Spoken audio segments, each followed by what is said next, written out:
À l'entame, le général de corps d'armée a écouté l'exposé du général-major Saïd Chingriha, commandant de la 3e région militaire, portant sur l'idée générale de l'exercice et les différentes étapes de son exécution, comme il a suivi une présentation donnée par le commandant du secteur opérationnel sud de Tindouf et les présentations des différents échelons de commandement. Cet exercice tactique avec munitions réelles exécuté sous le thème le premier groupement de forces en offensive à partir du contact direct avec l'ennemi, qui a vu la participation des unités organiques et des unités élémentaires relevant du secteur opérationnel sud de Tindouf. Cet exercice a pour objectif d'examiner l'état près des unités du secteur ainsi que de perfectionner les commandements et les états-majors à la conduite des opérations, de développer leurs connaissances en matière de planification, de préparation, d'organisation et d'exécution et enfin de les mettre dans des conditions de combat réelles.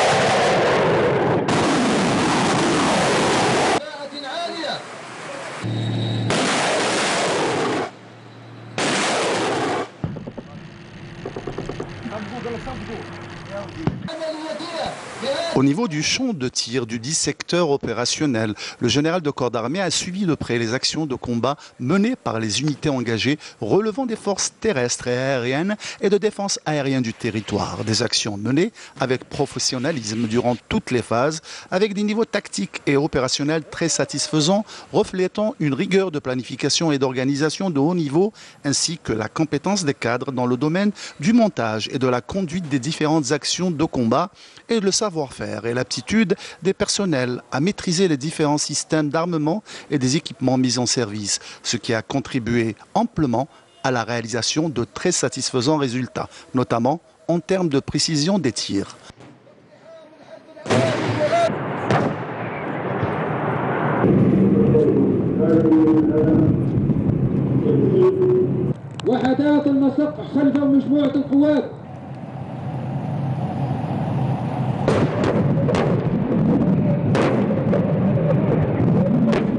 À l'issue de l'exercice, le général de corps d'armée a tenu une rencontre avec les éléments des unités participantes, les félicitant pour leurs grands efforts consentis tout au long de l'année, particulièrement lors de la préparation et l'exécution de cet exercice couronné par un total succès.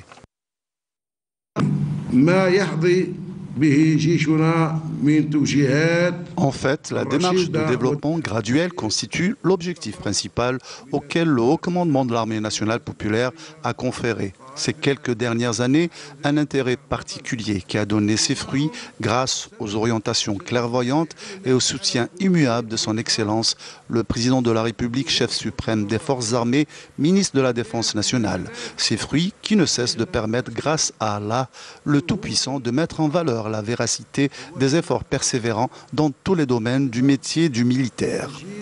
Nos forces armées ont pu concrétiser en peu de temps plusieurs réalisations de valeur, et ce en s'appuyant sur une vision claire, dégageant une stratégie intelligente dans tous ses paramètres et ses dimensions. Une vision qui s'articule essentiellement sur la valorisation absolue de nos capacités, sur lesquelles nous nous appuyons avec l'aide d'Allah dans notre démarche de persévérance à réussir quelles que soient les circonstances.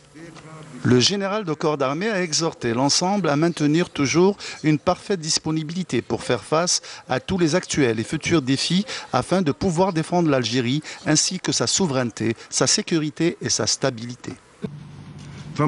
L'ensemble de ces actions réussies, qui est le fruit mérité de tant d'efforts fournis et de grands sacrifices consentis sur le terrain, confirme certainement ce que l'armée nationale populaire recèle comme potentiel et dénote de la lucidité, de la mobilisation adéquate de ces potentiels. Des objectifs que nous voulons toujours parfaitement adéquats avec les fondements de notre identité nationale, aux spécificités singulières ayant trait à l'histoire et à la géographie, aux valeurs nationales authentiques et prestigieuses et aussi aux principes immuables qui demeurent toujours confrontés à plusieurs enjeux d'actualité et d'avenir. Pour cela, une force pour protéger ces principes et un appui pour les soutenir s'avère indispensable. Telle est la mission de nos forces armées et tel est leur éternel message de vocation. Le général de corps d'armée a ensuite suivi les interventions des cadres et personnels du 10 secteurs qui ont réitéré leur immuable engagement à être fidèles au legs de leurs valeureux ancêtres.